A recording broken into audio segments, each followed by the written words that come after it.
嘿，大家好，欢迎回来的 Growth Journal，我是 Ariel。今天又是一集比较 special 的，我请到了一个我的好朋友，我跟阿眠认识也有5、6年了。之前阿眠是住在洛杉矶的，他最近半年搬去了马来西亚。咱们这集就来深入的了解一下马来西亚。让我们先来 welcome 阿眠。Hello，大家好，我是阿眠。我记得好像是4、5年前，也是在 Ariel 的频道有做过访谈节目。然后现在我是在马来西亚旅居。以前呢，我是在美国LA 在做一名正职护士，然后也做了很多 side hustles。然后现在就算是财富自由，然后在这边旅居吧。谢谢阿眠，我们今天很有幸请到阿眠，想要跟你深入的聊一聊马来西亚。我们会聊好多不同的 section，比如说为什么选择马来西亚，还有生活体验呀、生活成本啊，还有就是投资啊，或者是你在那边感觉社交怎么样、心理变化呀这些，还有对马来西亚的推荐。我们就先从第一个 section 开始聊。阿眠为什么选择搬去马来西亚旅居？为什么不是别的国家？其实当初我是有几个备选方案的，就是要么是马来西亚，要么是泰国。泰国的话，我之前是有去泰国旅居了一段时间，后来呢，最终选择马来西亚，现在已经在马来西亚待了1年呢，是因为我觉得这边的人文比较保守一点，然后像泰国的话就是比较开放一点，就是适合不一样的人吧。因为我是比较内向，就是我是 I 人嘛，然后泰国呢就可能比较适合 E 人，就是很多 party，然后很多玩的地方，然后非常非常的有烟火气息。马来西亚呢会比较 lay back，就是说嗯。它会比较安静一点，会比较像，其实我觉得比较对标国内像成都啊、重庆啊那种比较悠悠闲闲的那种生活吧。也有可能是哦。我在的这个城市是一个海滨旅游城市，我就是当初选择的时候就一定要选一个就是海滨的旅游城市，原因是我真的很喜欢大海。就是那个 view 很好。第二点就是，假如是海滨旅游城市的话，当地的人会特别的 nice，然后对游客和外来人口会比较包容一点。在泰国的话呢，我发现有一点，我走在泰国的街上，我感觉我就是回到了欧美国家，因为到处都是白人。啊。很多很多欧洲的，还有美国，还有英国的人在那边旅居。有些是那种就是上了年纪养老的，有些是带着 family 就在那边，所以我感觉我不是在一个亚洲国家。对，泰国哪很神里啊？你奇的。说的？我当时是去了清迈，然后之前也去过曼谷。曼谷的话，其实也差不多，就是他们的节奏有点不一样，但是普遍都是，比如说你去夜市啊什么，就有很多白人。像我现在在马来西亚嘛，本地人也有，然后也有很多中国的华人。然后这一点的话，跟泰国是形成鲜明对比的，就是这边本地的华人特别多，他们是马来西亚人，但是他们是华裔。所以说哦。这边可以找到很多中餐，就哦，饮食方中餐。面的话，对对对，饮哦。食方面的话也会比较合我的胃口。然后这边饮食比较偏南方，然后就跟我以前在广州那种口味是差不多的。但是假如哦。说你说真的是本地食物的话呢，那泰国的本地食物会比马来西亚的本地食物更合我口味，因为泰国偏酸辣，然后哦。马来西亚是甜辣。就我其实不太喜欢吃那种甜甜的、咸咸的东西，这边的嗯。食物，本地食物就是又甜又咸。所以我一般就是吃华人的，就中餐或者嗯。是西餐，然后这边有很多很棒的西餐。对，然后当时我是想挑一个东南亚国家，就是没有冬天的国家，要有烟火气息，然嗯。后生活成本要稍微低一点。嗯。对，也有想过回中国，但是中国的话，还有 YouTube，还有很多东西都看不了，所以我觉得还是东南亚国家先旅居一段时间，就是比较自由一点、开放一点这样子。你会推荐马来西亚给哪些类型的人？比如说是财富自由的 FIRE 族，还是创业者、自由职业者、有家庭的人？我会比较推荐财富自由的，然后喜欢稍微静一点，然后安逸一点，比较 lay back 生活的，这类人。然后还有就是有家庭的人，因为我觉得这边还挺 children friendly，然后文化也稍微保守一点，比较适合我们东亚家庭这样子。就是马来西亚的文化对你来说是没有什么冲击的地方，你都觉得蛮可以对对接受的，对吧？对对对，我觉得泰国的话反而是有点就是冲击，因为他们那边呢，怎么说呢，就是年轻人特别特别的，怎么说，就是特别特别开放吧。然后你包括看他们的穿着也好，然后说话，然后表达方式，然后肢体语言都是这样子。然后因为马来西亚是穆斯林国家嘛，然后他就会比较保守一点，就是同样都是非常友好，但是感觉的话不太一样。就是马来西亚是那种就比较保守、比较内敛一点的友好，然后泰国呢就是比较热情比较开。哦，I see。你在马来西亚住了多久了？1年。马来西亚你住的地方，它对外国来的朋友好吗？还有日常用什么语言沟通？马来西亚还有一个好的地方就是，它这边本地人都会3种语言，就马来文，然后英文，还有很多这边的土著都会说中文，就你想象不到的。因为这边有哦很多独立的那个华小和独中，就是他们是以纯中文教学为主的，就跟我们在国内上的那个小学中学没有什么区别，就是全部都是用中文上的。哦嗯，对，所以很多本地人，包括本地的华人都会上这种华语小学和独立中学，就是都是，OK。华人他们自己创办的。所以说，这边语言的话不是问题。像有一些家庭他们会就带上父母啊，然后父母那一代英文不太好嘛，然后那在泰国生活就比较困难，因为当地的人一般都是以泰语，然后会一点点英文这样子。嗯。然后马来西亚的话，一般都会3种语言。就是即使你英文很烂，然后你用中文的话，我觉得也是很容易存活下来的，在这里没有问题。你平时是用什么办法交通呢？是开车吗？还是有公交什么的？我是开车，然后他们这边呢是像英国啊，还有泰国一样的，就是都是右舵。哦，就像澳是在大利亚，跟对不对？哦，OK，跟美是国是在右边。反的。对，然后当初我刚开始开的时候，我经常逆行，哦然后把对面的车都吓坏了。但是，开了大概几个月之后就好了。，OK，所以你是买车了吗？对。哦，你在那边嗯。旅居买车，那车便宜吗？还是跟美国差不多？其实车跟美国相比的话是贵的，因为哦。可能进口税收的比较多吧，然后这边日本车啊、欧洲车啊都特别贵，本地车呢价钱也不是那么便宜。假如跟国内比的话，那是国内的本地车比这边的本地车要便宜的。哦，OK，I see。那边的医疗体验和治安你觉得怎么样？嗯，首先说一下治安吧，我觉得这嗯。边还是很安全的。虽然很多人说马来西亚可能有点乱呐，但是我一点都不这么觉得。就这哦。边还是像那种什么抢啊、打砸抢啊这些东西是很少的，而且本地人因为他们福利比较好，所以说他们也不会就滋生很多的戾气。就是本地人他们的医疗的话是1马币就可以包括救护车，然后药还有住院，就是全部下来都只用花1马币。去公立医院的话是这样的。嗯。哦。说这边的人，总体来说还是幸福值比较高。因为你想想人的话，无非就2大花钱的地方嘛，一个是教育，一个是医疗。然后这嗯。边教育公立的话也是免费的，然后大学的话也是非常便宜。然后像医疗的话，那本地人的话只用花1马币，所以说这边的人过得很安逸，他根本不会去想，去偷东西或者去抢东西、去杀人什么的，所以这边还是挺安全的。1马币是对于本地居民，那外国人呢？像你这样子呢？外国人的话，一般去公立的话，我是听说啊，就大概100马币以内就可以下来。然后像一哦。些小的病的话，那就跟美国一样，他们是去 clinic，然后 clinic 的话，看一次大概是100到150左右，包括一些普通的药这样子。哦，OK，那还是蛮便宜的耶，那很然后你买好。保险的话是可以去私立医院的，这边的私立医院非常的好。我不知道你有没有听说过，就是马来西亚的医疗水准其实是挺高的。哦。马来西亚啊、台湾呐，都是医疗水平非常好的。然后这边的哦。私立医院跟那个酒店一样，盖得特别特别漂亮，然后哦，是吗？主要是价格也不贵。哦，那公立医院呢，会比较脏乱吗？还是？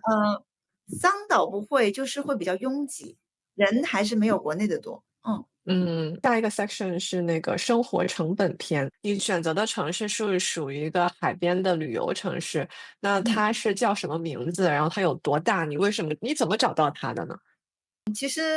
当时我也是就是在网上找资料，然后因为海滨城市无非就只有两个，一个是西马的那个槟城，一个是东马的雅比，就是这两个是特别出名的，就是景特别漂亮的，就海景哦啊、气候什么的也都差不多。后来呢，我是觉得槟城的华人太多了，然后去槟城陪读的中国人也特别特别多，所以现在槟城基本上就是中国人特别多了。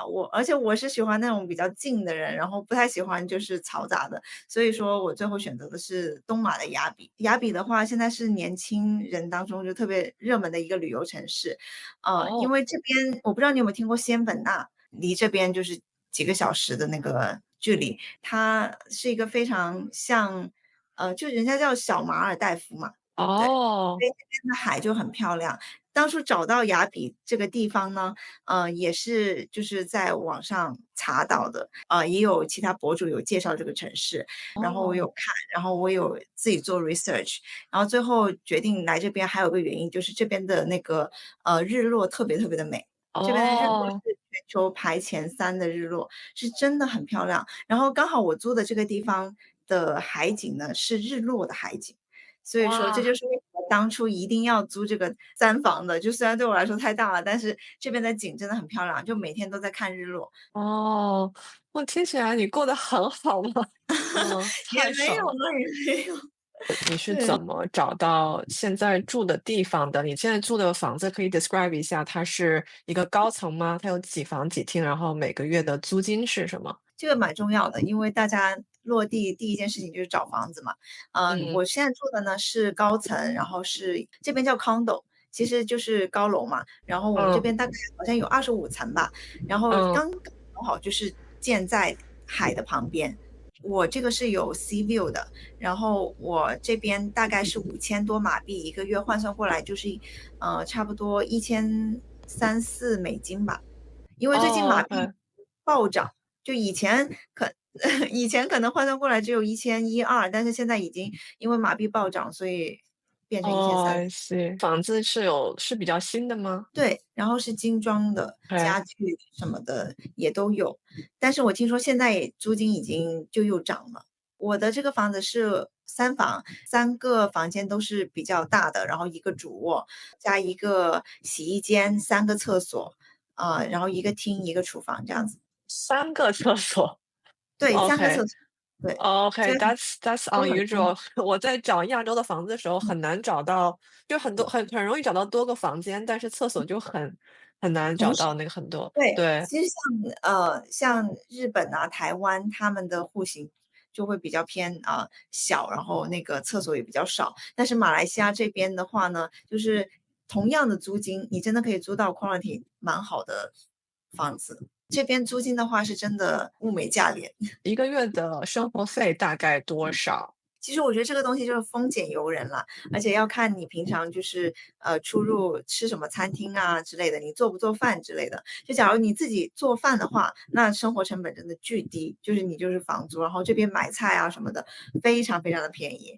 但是像我的话，我是不做饭的，我都是出去外面吃，但是不是说每天都吃很贵的哦。然后我的伙食费的话，一个月下来大概在600-700美金左右。哦，那还蛮便宜的诶。对，每一餐都是在外面吃，我就是不喜平常去超市里面买一些饮料啊，然后这样子。不过我是不吃零食的，假如说就是省一点的话，我觉得200-300美金自己做饭完全足够了一个月。出去嗯外面吃的话，那就是预算700-800吧，这样子一个人哦，嗯一个人。嗯，这就是吃啊，然后穿的话，这边四季如夏。很重点的一个就是大家都是 T 恤、短裤、拖鞋，所以说根本就没有什么穿着的那个，叫什么，就就根本就不会想要去买衣服，因为哦，大家都没有穿的特别需求朴素。对，没有，I 需求。see。嗯行的话，这边的油特别特别的便宜，这边的嗯，油算下来可能就1块多美金，不到2块美金一加仑。哦，那比美国便宜多了。对啊，然后我家因为我的是个小车嘛，然后我家买一箱油大概就50多马币，那算下来就是十几刀，11、哇，12美金左右。嗯，那确实是便宜。这就是为什么马来西亚人手一辆车，所以这边还蛮堵车的。对，我还所以想要问你。不太方便，但是你打 嗯，Grab 的话，大概也就是2、3块美金左右，就马币大概十几马币一趟，Grab 也挺便宜。哦，但是你不可能就是长期月累，你要在这边旅居很久的话，还是需要车，或者是假如说你住在吉隆坡的话，只有吉隆坡有地铁，但是那个地铁的覆盖率也没有国内那么广，所以还是哦，对。你的花费有没有在你的预期之内？我觉得其实泰国的话，比马来西亚的饮食方面会要便宜，就是泰国哦，吃东西会比马来西亚吃东西要便宜，但是总体七七八八的加在一起的话，其实是差不多的。所以我当时从泰国回来的话，是有做一个简单的预算，也有在网上查一些马来西亚的资料，算下来的话，总体来说是超了我的预算一丢丢。原因是哦，我当时住这个房子，是一眼就爱上了，因为这边的 view 特别特别的好，所以我本来不用租这么大的房子，但是因为这个 view，我就选择了要租这么贵的。这个房租的话是有点超预期的，你每个月的预算是多少呢？本来？我原本预定的那个预算呢是大概在2000左右，然后现在就是稍微超出一点预期这样子，对哦$2000是吗？对，2000美金。哇$2000就可以在马来西亚过得很舒服了，好像。对，很舒服。我觉得吧，就是其实以前在疫情之前，美国的开销其实也很低的，就是因为不算房贷啊这些，其实也花不了多少钱。但是疫情之后，就你假如想天天都在外面吃，那简直就是会吃到破产。所以说，利用这种地理套利的形式，然后在一个亚洲国家，然后$2000，然后你可以餐餐都出去吃，然后你可以住海景房，然后你可以每天都很悠闲。然后没事就去那个做做按摩啊，然后去还有一点就是因为我头发很长嘛，所以我从来不自己洗头以啊？前在美国的话呢，我就是要出去洗呢，就是很贵，然后在这边呢，可能洗一次头也就6、7美金左右吧，所以我在这边也都是出去外面洗头的，这省了哇，真是好 luxury 啊！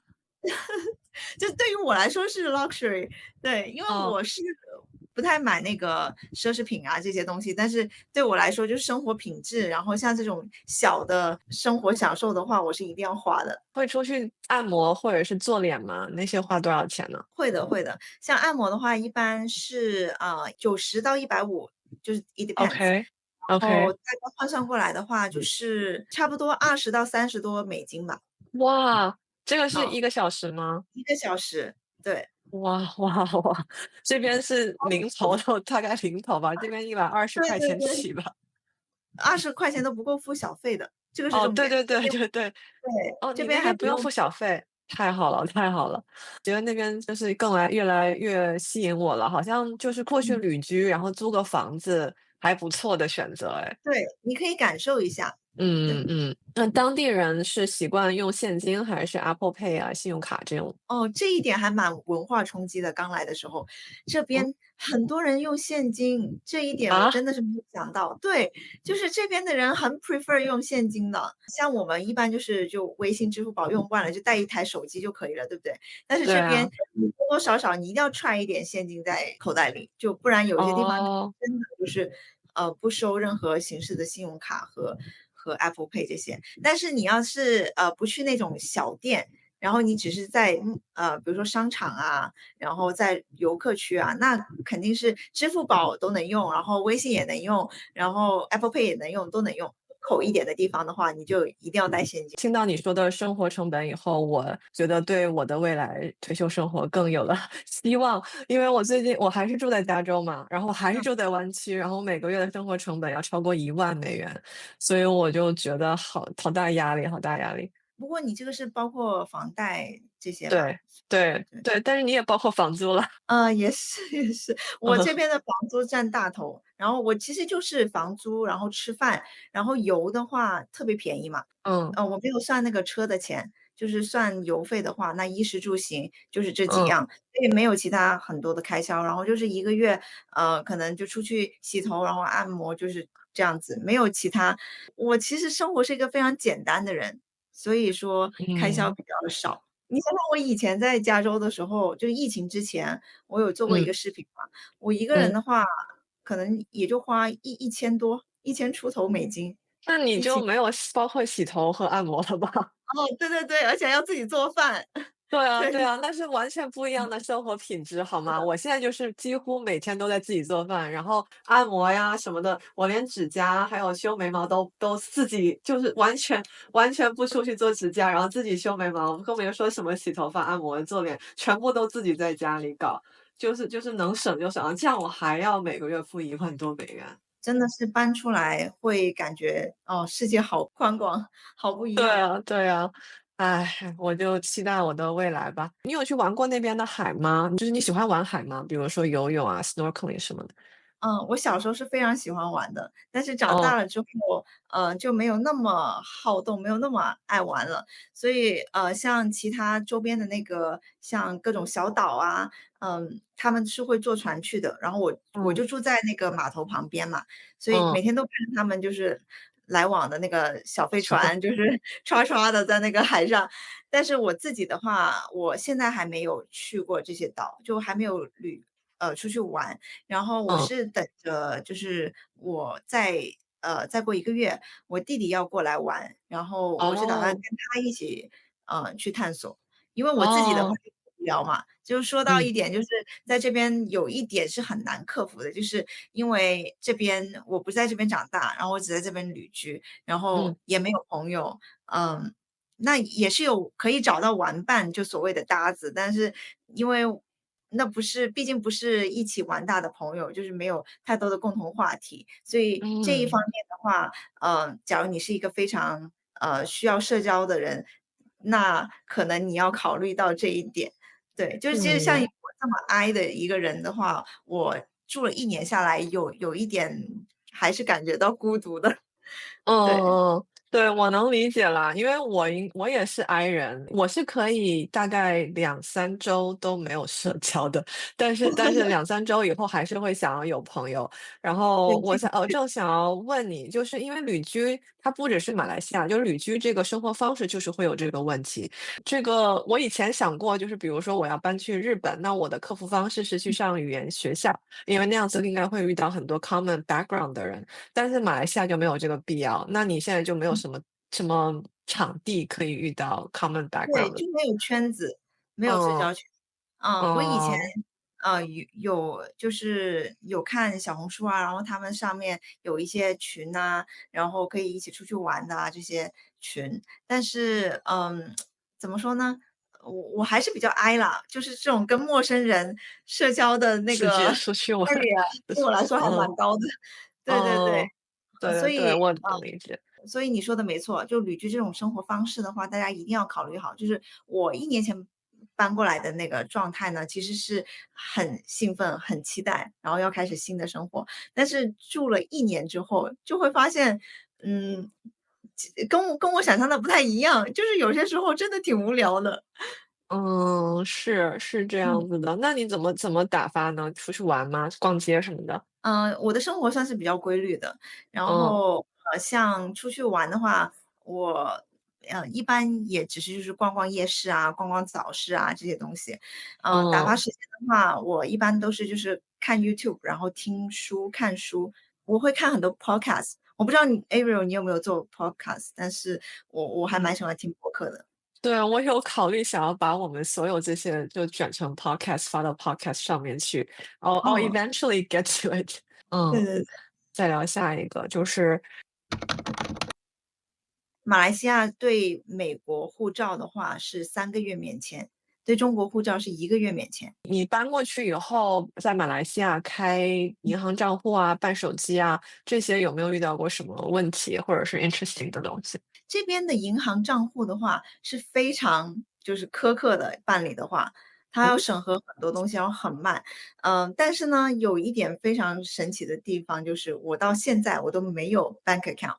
那我有一张那个 Charles Schwab 或者是 Fidelity 哦，也有那种，境外可以取现金的那个卡，然后这对，边很喜欢用现金嘛，我之前跟你讲嗯，过。对，基本上嗯嗯，除了刷 Apple Pay 或者是微信和支付宝，那我剩下的都是用现金，房租也是用现金。房租也用现金，对，所以哦说就是我根本就不需要用到银行卡，需要承受的就是那个汇率的波动啊。你刚才还提到一点，就是银行卡，还有办 local 的手机号码。手机的话，大概就是20-30马币一张一个月的那个卡，换算过来也就几块美金。然后它是有那个 unlimited data text 什么 talk 这种东对，西。但是这边的马来西亚的那个网速，我真的想吐槽一下，就哦是这边的网速，韩国是绝对比不了，韩国是全球最快的，然后比，OK。中国要慢，比美国要慢，我估计是我现在去过所有国家里面最慢的一个国家了。一些偏远一点的地方，完全就是又没信号了。这么不发达的感觉吗？是，其实你要是在那个吉隆坡的话稍微好一点，但是吉隆坡的人都有 complain 说网速太慢了，所以马来西亚就是一个这样的国家，就是一个网速慢哦的国家。我也不知道问题出在哪，那我不是专业的，所以这里还需要专业人士哦解答一下。，OK，你是说手机的网速慢，还是家里的 电脑 WiFi 也慢？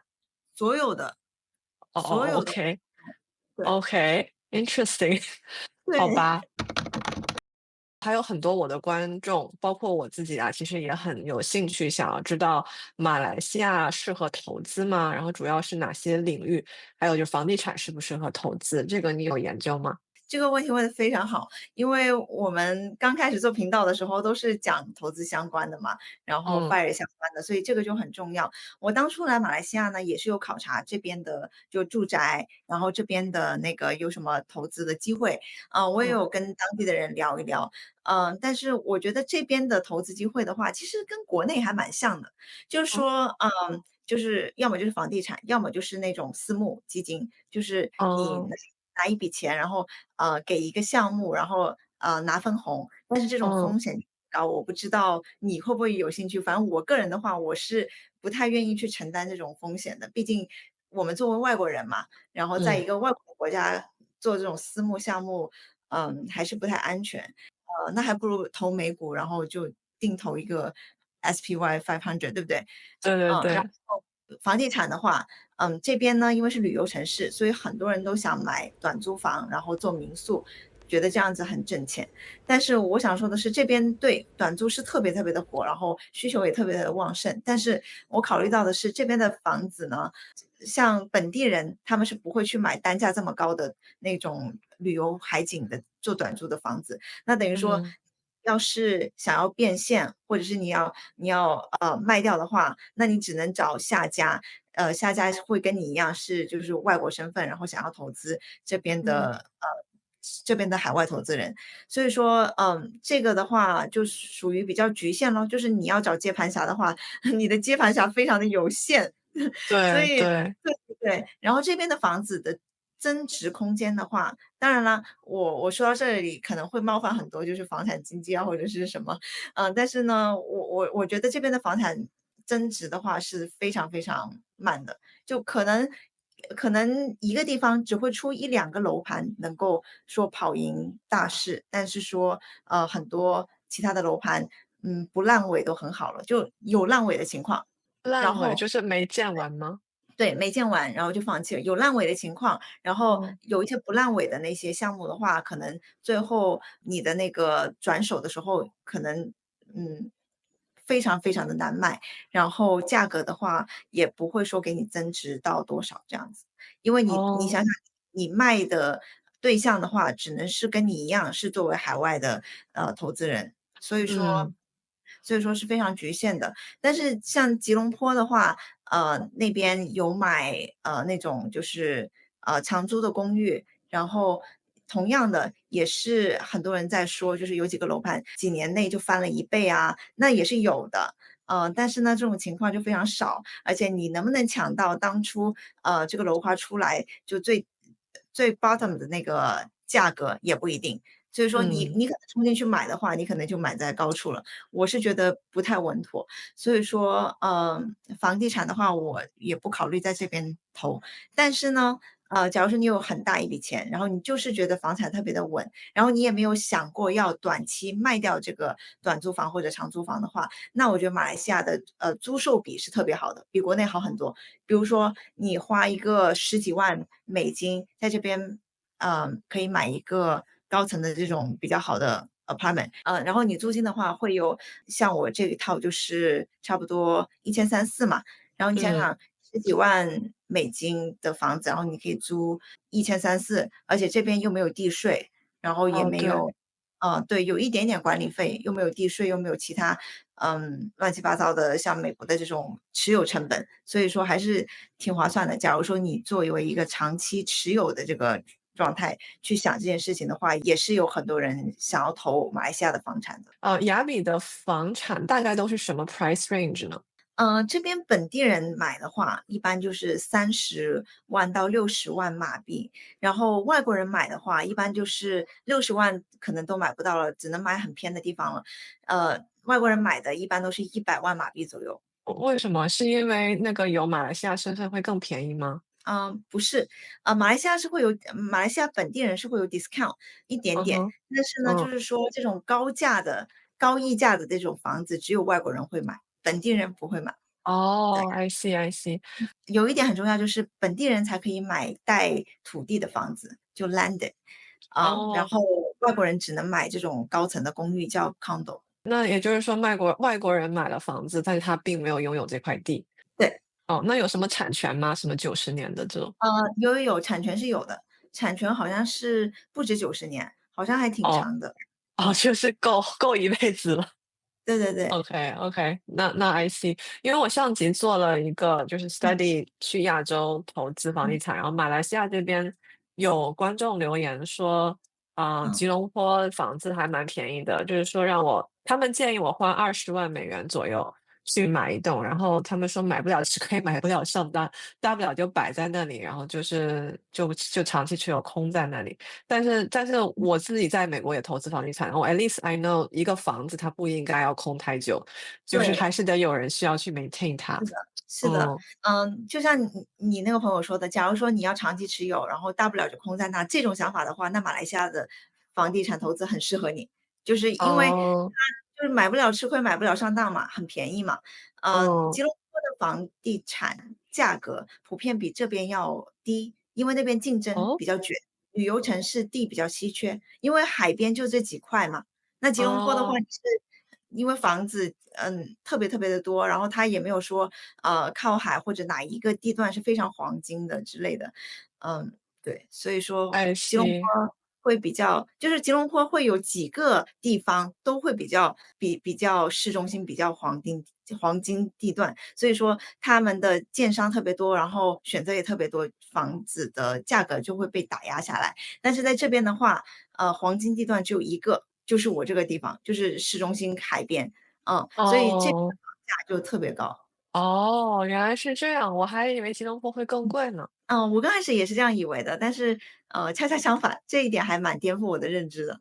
嗯，OK OK，I see，你是不打算在马来购房子的？对，我现在的计划就是我会不断的更换城市，就我不一定哦，会因为我现在住在马来西亚已经有1年了嘛，然后嗯我也想去就是换个城市再体验一下，然嗯后我也想回国体验一下，所以嗯。说，回国的话主要是家人的原因啦，所以说我没有说一定要生根就在这里。你等于是给了我们这一群想要就是旅居的人先打个样，然后告诉我们一下你的体验是怎么样的。你在马来西亚租这个房子，你刚刚有说是跟家具的，你旅居不用搬家具，这是特别特别省钱的一个地方。那家具的 quality 还行吗？挺好的，这边很多哦都是附带家具的，嗯，哦，OK，这个嗯。也是我想要未来旅居的时候需要考虑的一个问题。我觉得你嗯宁愿多花一点，就是不要自己搬家具，因为你不太确定你会在那个城市待多久。你可能嗯。刚开始心心念念说我要在这个地方住5年、10年，但是其实计划是赶不上变化的。对，对对，嗯。差不多聊完了，就最后嗯。的就是那个生活推荐，有什么东西是你搬来之前希望有人告诉你的？其实我觉得生活上的话是没有任何不方便的地方，所以也没有说要提前知道些什么。就当初我搬过来的时候，我就是突然有一天，我决定我一定要离开美国，我就拎着箱子，然后我记得我收拾，我是提前1天收拾，然后哦，我就放了几件短袖短裤，一些护肤品、化妆品，然后我都不知道怎么把这个箱子塞满，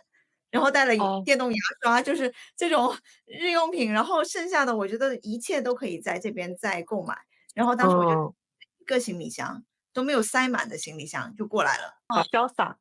现在在这边的话，我觉得，推荐的话，因为这边是一个旅行城市嘛，旅游城市，所以我觉得这边一定要去看海、看日落，然后要去那个其他的小岛上玩。虽然我还没有去，但是我看他们玩的都挺开心的，然后嗯我也准备去。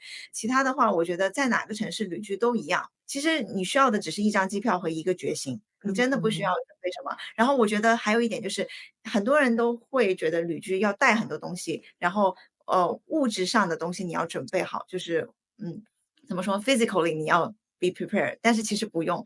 我觉得是很需要的一点，就是我想离开之前，我没有准备好的是 mentally，就是精神上真的是有很多很多意想不到，就是我当初想好的嗯，和我现在经历的都是有很大不一样的地方，我没有准备好的地方。就比如说我当时提到的就是这种孤独感，还有没有社交圈，怎么打发时间这样的。对，因为我虽然说生活很规律，天天都看书啊，然后就是出去走走啊，然后出去吃饭啊之类的，但是可能还是需要有事情做吧。我觉得是这样的，就即使说 fire 了，嗯，我当时在美国 fire 的那段时间也是挺无聊的，最后也是找了个 part time 上。对，我觉得人还是需要做事情的。对对，我也是给自己找了很多事情做，比如说我的 YouTube 就很忙。哦，说到这里对对对，要去支持阿眠的 YouTube 频道，他有自己的 YouTube 频道，然后我会把那对。个链接放在信息栏。谢谢大家，虽然我已经很久很久没更新了，但是我不知道还有多少人关注我。我也不知道未来的哪一天我应该会重启我的频道，就给自己找点事情做。但是目前嗯的话，我还在就是做一些就是自己心理上的 preparation 吧，因为说实话做 YouTube 像 Ariel 也是非常有 commitment 的。我这个人呢，就是3分钟热度，然后有点就是没办法给到 commitment 这个东西，这个东西还是需要很多很多的时间和精力去做的。嗯，嗯，是的，是的，就是我这一点我非常同意。就 YouTube 它很花时间，然后最主要的是，非常，你需嗯，要在看不到什么回报的时候 keep going，就对还蛮需要意志力和真的喜欢。对，需要嗯。热情。今天那个，我觉得好像关于马来西亚的这个事儿，咱们聊的挺多了。反正我是问明白了，你还有什么觉得嗯。其他的应该要告诉大家的吗？我觉得大家就有什么问题就在评论区留言，然后我看看到时候看到一些留言，然后我能给大家帮助或者建议的话，我会在下面回复咯。行，那我们就期待你看看你未来什么计划，然后又搬去什么其他的地方，我们继续 follow 好，你的，希望可好，以看到新的视频。然后如果你再搬去什么新的地方，可以再回来做客。好啊，好啊。然后我希望 嗯，Ariel 能够就是照顾好自己的狗狗，然后谢等哪谢。一天可以旅居了，然后我们就真的可以在现实当中碰面。对对对对，对，其实我跟阿明已经认识很久了，但是我们还走了。是没有现实生活中，哎，没有现实生活中 hang out 过，但是感觉还蛮熟的。对对对，我总对，感觉我好像现实生活中跟你 meet up 过，但是实际好像真的没有哎。对哦，啊，对，哎，不好意思，我的狗它一定要参加。没事，好可爱。那今天感谢那个阿眠来跟我们来我们频道做客，然后跟我们 share 这么多搬去马来西亚还有投资马来西亚的信息。我们希望大家今天也就是得到了一些有用的信息吧，然后之后可以继续 follow 阿眠的频道。OK，那我们今天就到这儿，谢谢大家，拜 Ariel，拜，拜拜。感谢我的会员小伙伴们 Tony、Jason、Anna、Sam、张庚，谢谢你们的支持。